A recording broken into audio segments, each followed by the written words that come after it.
There we go. Okay. So far, all the operations we've performed on a matrix have been on the whole matrix. We've added 2 whole matrices. We multiplied 2 whole matrices. We took a whole matrix and multiplied it by a scalar.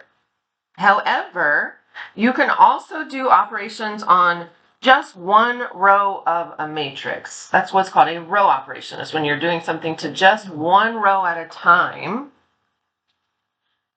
There's 3 basic row operations. So first basic one is you can swap the positions of 2 rows. Okay, you can just take them, swap them. The second one is you can multiply a row by a scalar, so multiply it by a number, as long as it's not 0. You're not allowed to multiply by 0. And then the last one is you can actually add or subtract a row, or you can multiply a row and then add it to another. A matrix has had 1 or more elementary row operations performed on it. It's considered to be row equivalent, so it still has the same value. It just looks a little different.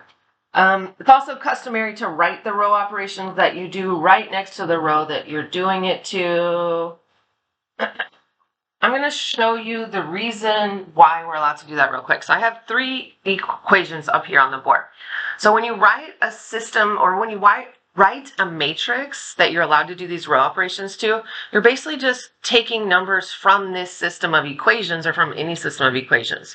So the first row operation we're allowed to do is swap the positions of 2 rows. So what that would represent as a system of equations, that would just represent you going like this with your equations. And are you allowed to write them in a different order? Yeah, you can write them in a different order. You can say that third one I'd rather have is the first one. Does that even matter? No, that has no relevance. That's why we're allowed to swap them. The second one you're allowed to do is you're allowed to multiply a row by something that's not 0. So, and we've done this before. We did this when we were solving these equations like by hand when we were using elimination. We were like, oh, okay, I need, these 2 numbers to match. So we took this one and we multiplied that whole thing by 2. That's what it means. When it says multiply a row by a non-zero scalar, it's really just you're taking the equation and you're multiplying it by a number, which you're allowed to do. We've done that before. And then you're allowed to add or subtract a row or a multiple of one row to another. So what that would represent, so after you get this answer and you're like, okay, now it's a negative 2x plus 10y minus 6z equals 12, I'm allowed to take that and add it to this one. We did that the other day when we did elimination. So all these row operations they're really just things that we're already allowed to do on a system of equations. Now we're just putting the numbers in a matrix and it just represents the same exact thing. So looking at our first ones, we're asked to do certain row operations. Okay, so it says we've got this 3 by 3 matrix here, and we're asked to do, let's see what that says. It says 3 times row 3, and then there's an arrow, and make that the new row 3. So it says take row 3, multiply by 3, and make it the new row 3. So nothing is going to change on rows 1 and 2. I'm going to go ahead and just copy rows 1 and 2 over. 2, 11, 1/2. 4, negative 9, 2. Okay, but that row 3, what are we going to do to all those numbers? Multiply all of them by 3. Yep. First one by 3, second one by 3, last one by 3. What would be 5/3 times 3? 5. Good.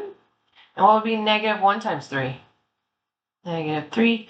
And negative 7 times 3 is negative 21. Ta-da! We did a row operation. Okay, again, it's nothing different than working with the system of equations, just now your numbers are in a matrix instead of having all these variables tacked on with them. Looking at the second one, what do we think that row operation is telling us to do? Swap them. Take row 2 and swap it with row 3. So just change their position. Is anything going to change on row 1 though? No. Negative 2, negative 5, 11, 18. Okay. And now where row 2 is, I'm going to put my numbers from row 3. 17, negative 8, 13, negative 1. And then I'm going to take from my row 3, those are going to be my row 2 numbers. 4, negative 6, 7, negative 23. Pretty easy, right? I'm just going to highlight those. I feel like I need some color in the middle of my paper. Okay. All right. Everyone good with the first 2? Okay, let's look at the third one. We've got what size is that? 4 by 4. Okay, and looking at what that row operation says, it says take row 1 add it to row 3 and make that the new row 3. Take row 1, add it to row 3, and make that the new row 3. So the only row that's changing is which one? Row 3. So the others, we're going to keep them all the same. 21, 12, negative 8, negative 7, 2, negative 6, 11, negative 11. Bottom row also stays the same. Negative 10, negative 3, 7, 5. Okay, but now my new row 3 is going to be found by taking my row 1 and adding it to my row 3. So we'll start with, what is 21 plus that negative 19? I'm going to literally highlight them as we do them. What's 21 plus negative 19? It is 2. That's my new row 3 number. And then I got 12 plus 14, which is 26. And then I got negative 8 plus negative 9, which is negative 17. And negative 7 plus 0 is negative 7. There's our new row 3. It's all just very basic math. You're just organizing it in a matrix.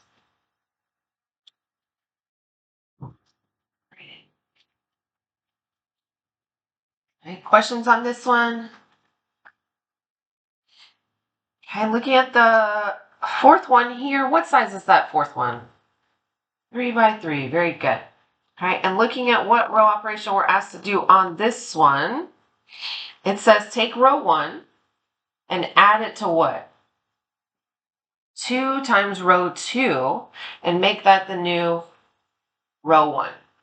Okay, so you're taking the row 1 numbers, you're adding it to 2 times the row 2 number, and you're making that the new row 1. So which 2 rows are not changing?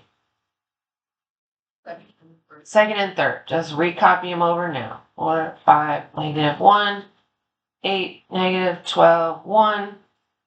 Okay. I'm going to do a little bit of my process down here, and I'm only doing it because I know some people have trouble doing mental math in their head. If you can do it in your head, more props to you. I'm just going to do a little bit on the bottom of my paper, though. So we're taking our row 1 number, which would be negative 6 for the first one, and we're adding it to 2 times the row 2 number. Okay, what final answer would that be? That would be negative 6 plus 8, which is 2. So that's my first number that's going in row 1. Okay, and then for the next one, again, I'm taking my row 1 number, which is a negative 7. I'm adding it to 2 times the row 2 number. 2 times 5. That would be negative 7 plus 10, which is 3. And again, I know some people can do this in their head. Power to you if you can. Proud of you. Okay, and then for the last one, we're taking our row 1 number, which is a 13. And we're adding it to 2 times the row 2 number. 2 times negative 1 for an answer of 11.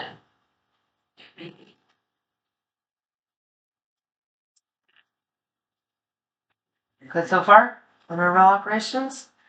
Okay, looking at the next one, it says, what row operations have been performed on the first matrix to produce the second row equivalent matrix? I want you guys to see if you can kind of discuss in your group. This one's the original one. This one's the one that's row equivalent. It's going to take you a hot minute to look and see what happened. It's going to take a little bit of kind of playing around with the numbers and looking at them. You're like, hey, it looks like only which row changed. Only row 2. So we got to figure out how did they change row 2. They obviously didn't swap it with row 1 and 2. It doesn't look like they just multiplied it by a number. So it's probably going to be something where like something was multiplied and then added to the next row. So see if you can discuss, play around with the numbers in your group real quick. Talk about it. Power through it. Challenge your gifted brains. Multiply row by 3 and that's our fifth row. Plus 3 row 1. Row 2 plus 3 times row 1. Row 1. Oh, don't fall asleep, babe. Thank you. Plus 2. Oh, there you go, mentions. Row 97. Row 1. This row 1. Row 2 plus 3 row 1. Beautiful. Row 2. Any more? Me, row 1.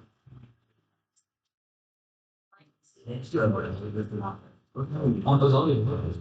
I only ordered out. When I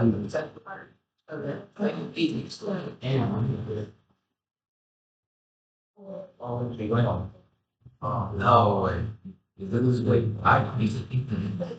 Well, iterate. Standing. Are you going? Oh, you love. Are you buying? Of course, the no. I don't punch. I'll go. That's what I do. Oh, like every year. Ah, most people. That's what I don't. Yeah, I'm carrying back and share with my mind. It's not all now here. Just no, it was. Again. Okay, wait. Right, I'm just so related to it. Hey, you don't have to. I got a positive link here. Did we find out what happened to it? What do we do to it? Yeah. We did 3 times row 1, and we added that to row 2 to give us the new row 2. Because this times 3 would be -3, and then you add it to this and you get 0. You can check them all if you want to, but I promise you they all work. All right. Next. Oh, row echelon form. You're gonna hate row echelon form. Okay, row echelon form. Everybody see how to say that? Echelon? Echelon. Have y'all heard the word echelon before? Anyone heard like, oh, they're in the upper echelon? It's a word outside of math also. Okay. Row echelon form of a matrix is a row that consists of, oh, sorry, this first one, we really don't ever even include this first one here. I'm gonna go ahead and just scratch that off. It's more like if you take linear algebra in college, you'll need that bottom one, but we are not going to worry about it. We are mostly focusing on 3x3 and little 2x2 matrices. Sorry, there you go. Okay. For each row that does not consist of only zeros, okay, so that would be this one right here, the first coefficient in the row is a 1. And the first number you're going to run into is a 1. For any 2 successive rows, the number below the leading 1 in the top row is a 0. Now, I know that is the most confusing thing you've ever read. Here's what row echelon form is. Row echelon form has 1s along the main diagonal, and it has zeros underneath it. Zeros underneath it. That's row echelon form. It's similar but not similar to the identity matrix. Y'all remember what we talked about with the identity matrix? What does it have? 1s. Yeah, it has 1s along the main diagonal and zeros everywhere else, whereas this just has zeros underneath it. Reese, can you lift your head back? Okay, 1s along the main diagonal, zeros underneath it is in row echelon form. And it's a special form that we are actually going to use to help us solve matrices. But before we start solving these matrices, we're just going to practice trying to get it in row echelon form. Now, I will warn you, it's a lot of just recopying rows over and over and over. It's tedious, but not mathematically difficult. And it's just a lot of like, oh, I added, I multiplied, recopy the row. Okay? Use row operations to change this matrix to row echelon form. Where I normally start, I usually start working on this number right here. I have a way that I always start these, and I don't know why I always start there, but I always start there. Okay? And I need, in order for this to be in row echelon form, I need this to be what number? I need it to be a 0. But can I multiply by 0? No, not one of our row operations. We can't just multiply by 0. We can't add a number to that specific row. The only thing we can do, we can swap the 2 rows. We can multiply a row by something as long as it's not 0. Or we can add a row to another row, or we can multiply a row and then add it to another row. Okay, so what I'm going to do, I'm going to write my little row operation kind of on the bottom here. I'm going to do 2 times my row 1 number, which would turn it into what number up here? 2. And then what could I do with my row 3? Add it. And will that give me a 0 in the right spot? Yep. Make that the new row 3. Right, now here comes the annoying part of just recopying a bunch of matrices over and over. Because what's the only one that's going to change? Row 3. Yep. So I'm going to recopy 1 and 2. 1, 2, -1, 3, 7, -5. And then I'm going to do my math to give me this new bottom row here. So I'm going to start with 2 times this number in row 1. What would that be? 2 times this number would be 2. And if I add it to my row 3 number, what am I going to get? 0. Let's write it down. Okay. Now I'm going to move my way over to the next column number. 2 times this number would be 4. And then if I add it to my row 3 number, now I have 3. Write that down. That's doing mental math. Okay, 2 times this last number in the column, 2 times this number would be -2, plus my row 3 number. What's -2 plus -3? -5. All right, we're 1/6 of the way there. Okay, we got that number to turn into a 0, but we also need a 0 on top of it. So I'm going to work my way up the row. Now I'm working on, or not work my way up the row, up the column. Now I'm working on this number. What do I need that number to be? A 0. But can I just subtract 3? No. Can I multiply by 0? No. We have to do something that involves another row on this one. What are we going to do? So very similar to the last one. -3 times row 1, and then add it to row 2. Make that your new and improved row 2. So which ones are not changing? Row 1 and row 3. Copy those over. 1, 2, -1. 0, 3, -5. Okay, and now we're going to work on that row 2. So we're doing -3 times the row 1 number. What would -3 times 1 be? -3. And then when I add it to row 2, what am I going to get? 0. That was our whole point, right? Okay, working on the next one, -3 times 2 would give me -6 plus 7 is, that kind of killed 2 birds with 1 stone, guys. Didn't we need a 1 there? Yeah, we did. Okay, and then moving to my last column, -3 times -1 would be 3. And then when I add it to row 2, what's 3 plus -5? -2. Good job, math robots. Is my first column perfect now? Yeah. It has a 1 in the main diagonal spot. It has zeros underneath it. But is my second column perfect? No, almost. What does it still need? I need the 0 right here. Okay, so I'm going to work on that number now. Now, I needed to turn to 0, but I can't just subtract 3. I can't multiply by 0. What should I do?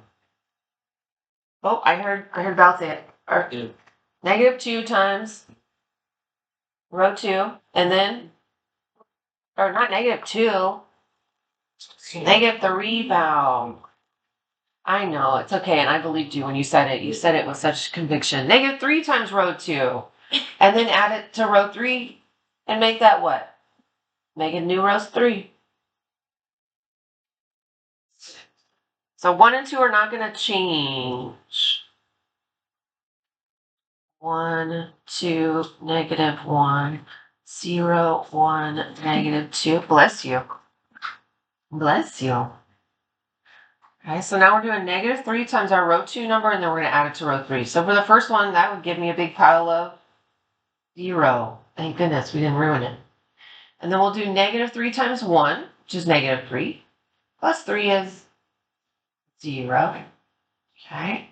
Last column, we'll have -3 times -2, which is 6, plus my row 3 number is, oh my God, that also killed 2 birds with 1 stone. Didn't we need a 1 there? Yes. Right. Is this in row echelon form now? Yeah, because we have 1s along the main diagonal and 0s underneath it. We did it. We put it in row echelon form. It only took 4 steps. I thought for sure it was going to take way more than that. When you get to college math, you get to put things in what's called reduced row echelon form. And reduced row echelon form also has 0s on top, so it's twice as much work. Okay, that wasn't that bad, right? Okay. We're going to talk about augmented matrices next, and we're going to put an augmented matrix also in row echelon form. An augmented matrix has an extra column on the far right. Okay. This column changes when row operations are performed, but it doesn't count for determining whether something is row echelon form. Okay, so you multiply all the numbers and you add the numbers with it, but it doesn't affect whether something is a row echelon form. So you're not even looking at this column. You're just looking at ones along the main diagonal here, zeros underneath it. Just going to kind of warn you what that extra column comes from. So the first three columns actually come from the coefficients on variables on a system of equations. That last column actually comes from the constants over here. That's where you would get those numbers from. We'll do that on the second page of notes. Okay. So let's put this in row echelon form. So we are trying to get ones along our main diagonal. We're trying to get zeros underneath it. I like to start on the bottom left. I don't know why. That's how I learned it when I was in school, and that is how I will forever start. Starting here.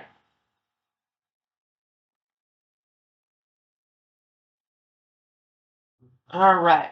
What does that number need to be? It needs to be a 0, but I can't just subtract 2. I can't just multiply by 0. What could I do instead? Oh, 2 times row 1. And then what? Plus row 3. Make that new row 3.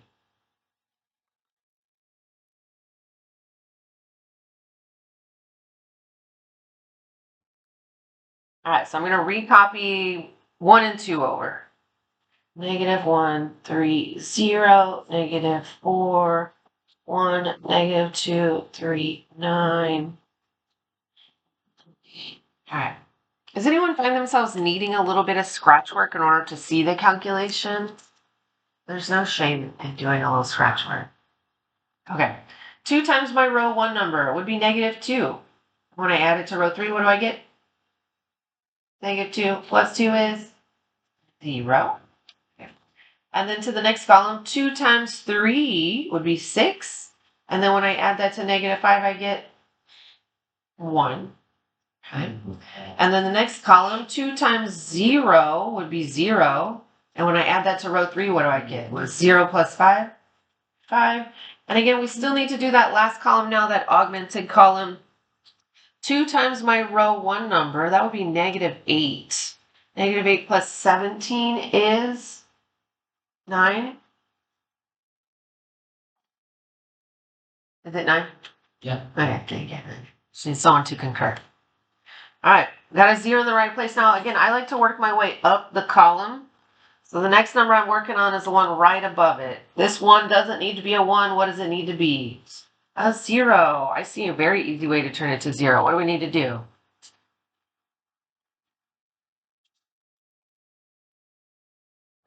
What do I need to do? Yeah, add these. Add your first and second row.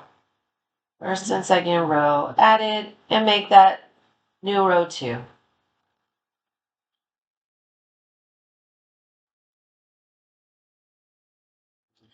Okay, so who's not changing? 1 and 3. I'm going to just copy them over.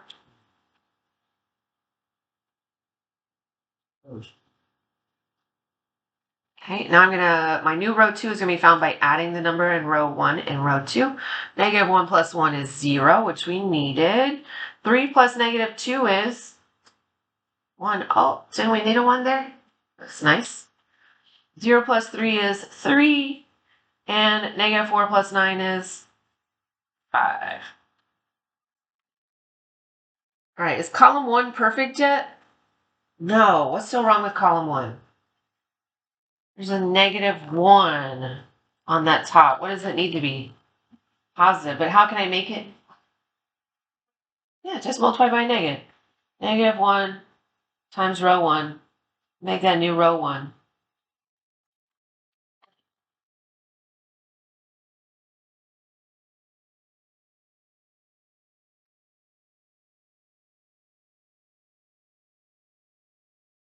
So it'll be a positive 1, a negative 3, a 0, and a 4.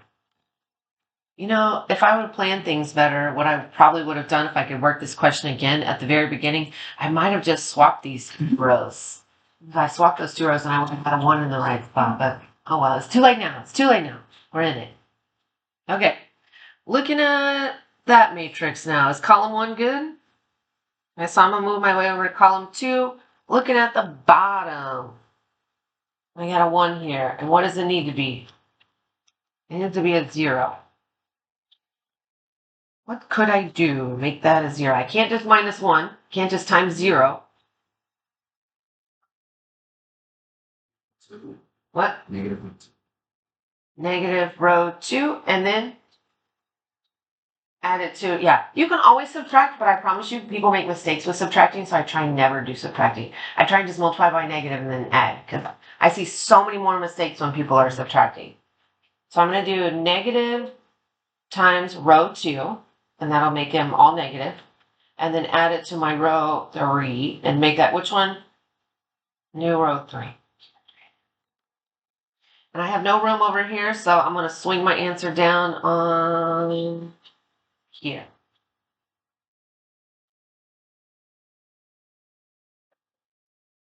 All right, 1 and 2 are going to stay the same. 1, negative 3, 0, 4, 0, 1, 3, 5. Okay, so remember what we're doing. We're doing the second row times a negative and then adding it to row 3. What am I going to get for my first number? 0. And then negative times 1 is negative 1. If I add that to 1, I get 0. Okay, for the next one, that would be negative times a 3, which is negative 3. And when I add that to 5, what's negative 3 plus 5? 2. And then negative times 5 is negative 5. Plus 9 is 4. All right. Is column 1 good now? Yeah, that's all I need in column 1. I need a 1 along the main diagonal, zeros underneath it. Column 1 is good. Column 2 is good. Is column 3 good? No. There's one tiny issue. The 2. What does it need to be? It needs to be a 1. How do I make it a 1? We're not trying to make it a 0, so we don't want to cancel it out. We're trying to make it a 1. Remember our options? We can swap the positions of 2 rows, which you don't want to do. That would ruin our whole beautiful masterpiece. Multiply a row by a non-zero scalar. We can multiply by something that's not 0, or we can add it to another row, or we can add it to a multiple of another row. Use a scalar. What scalar? Aha. You can multiply by something that's not 0, and to get this to be a 1, you would multiply by a half. What were you going to suggest? Yeah. Max quite sure he would. Multiply by a half, and that'll turn into a 1, right? Yeah.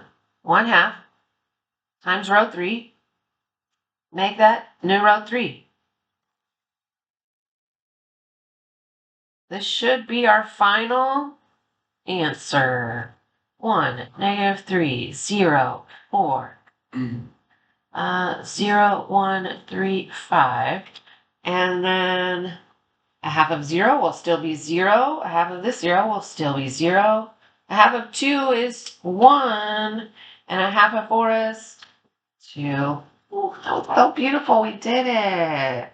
Just a bunch of very basic math, doing it in the most tedious way possible. All right. Do we need a break before